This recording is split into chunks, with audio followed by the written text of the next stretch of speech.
the inside trading is off the chart. It is so crazy that that's legal. Yeah. It's so crazy that that's legal. Dude, so while that's going on, you're going to get mad at this guy for this? Well, this seems minor. Dude, you look at... No, that's it. And that's what's so kind of like funny about it, is that like, you think about, dude, the Clintons... Okay, Bill and Hillary Clinton have, since I was a little kid, I mean, maybe since I was like 4 or 5 years old, was when he was governor in Arkansas. Their entire career is they were public servants and they ran a charity. And they're worth like $100 million. Barack and Michelle Obama. He goes into the White House. Look at the house he lives in now. It's all just kind of like, oh, how much money can I extract from this pot and get myself wealthy? You don't feel like any sense of... And I will say, the one who I like kind of personally resent the most, which maybe is unfair, but is Obama. Because so many of us did kind of buy into, at least to some degree, the thing he was selling in 2008. And you're like, wait, but you don't feel like you... Have you seen pictures of the house he lives in? Oh, he's got multiple houses. He's got one in Hawaii. Yeah, right? But I'm talking about the one in Martha's Vineyard. It's pretty dope. It's not every day you see Joe Rogan left speechless. But when a guest starts unpacking the financial boom that came after Obama's presidency, the studio falls completely silent. We're talking about multi-million-dollar mansions, tax-exempt, foundations, and an empire of wealth that exploded after he left office, all happening quietly behind the scenes. Is this just savvy business or something else? Let's dive in. First, let's talk numbers. When Obama stepped into office, his reported net worth was around $1.3 million. Now, nearly $70 million later, his wealth has skyrocketed largely from book deals and speaking engagements. But when you dig deeper, it gets even more intriguing. Why do so many ultra-wealthy elites set up charitable foundations? The answer is simple: huge tax breaks. The flow of money becomes a bit of a mystery and public accountability nearly non-existent. Joe's guest lays it out. They present themselves as compassionate figures, but their actions tell a different story. These foundations provide them with substantial financial perks, all while keeping their wealth largely out of the public eye. As for Obama's foundation, it's pulling in millions while sidestepping the tax burdens that the average person faces.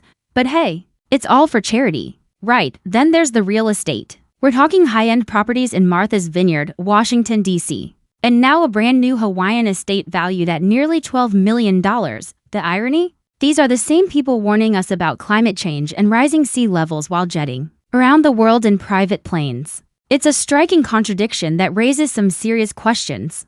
Isn't the charitable foundation thing a sneaky tax way of making money?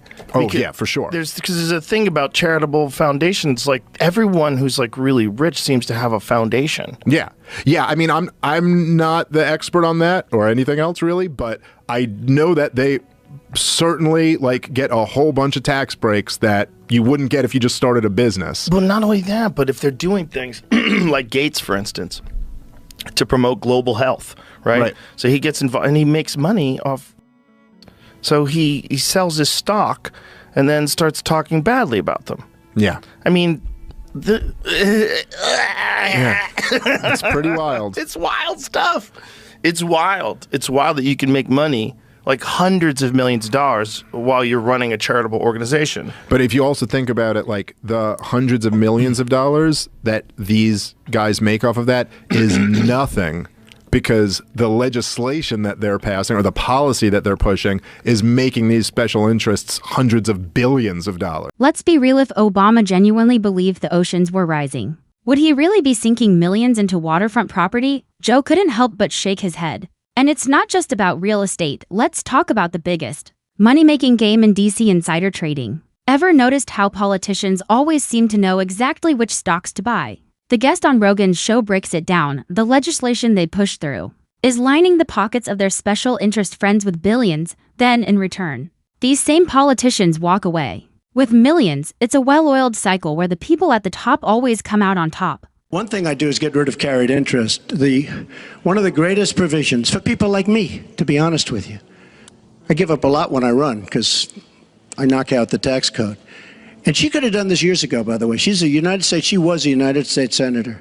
She complains that Donald Trump took advantage of the tax code. Well, Why didn't she change it? Why didn't you change it when you were a senator? The reason you didn't is that all your friends take the same advantage that I do. And I do. You have provisions in the tax code that, frankly, we could change. But you wouldn't change it because all of these people give you the money so you can take negative ads on Donald Trump. And I say that about a lot of things. You know, I've heard Hillary complaining about so many different things over the years. Oh, we should have done this. But she's been there for 30 years. She's been doing this stuff.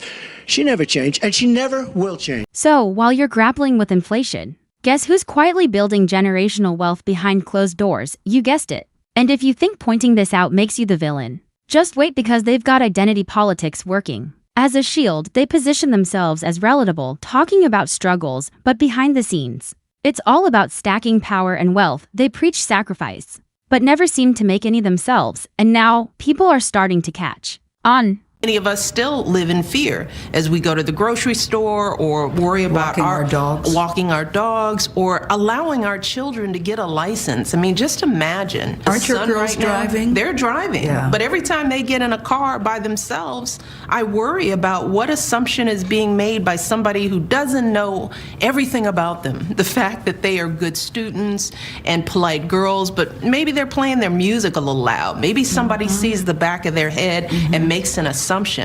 I, like so many parents of black kids, have to, that the innocent act of getting a license puts fear in our hearts. At this point, Joe Rogan is just sitting back, stunned. He's not arguing, not pushing back. He's simply listening, because when the facts are laid out so clearly, there's not much left to say. Now, I want to hear your thoughts. Do you think the Obama Foundation is just another tax shelter? Is this savvy business? Or is there something more to it? Drop a comment below and let's talk about it. And if you found this video eye-opening, don't forget to like and subscribe for more. Thanks for watching, and I'll catch you in the next one.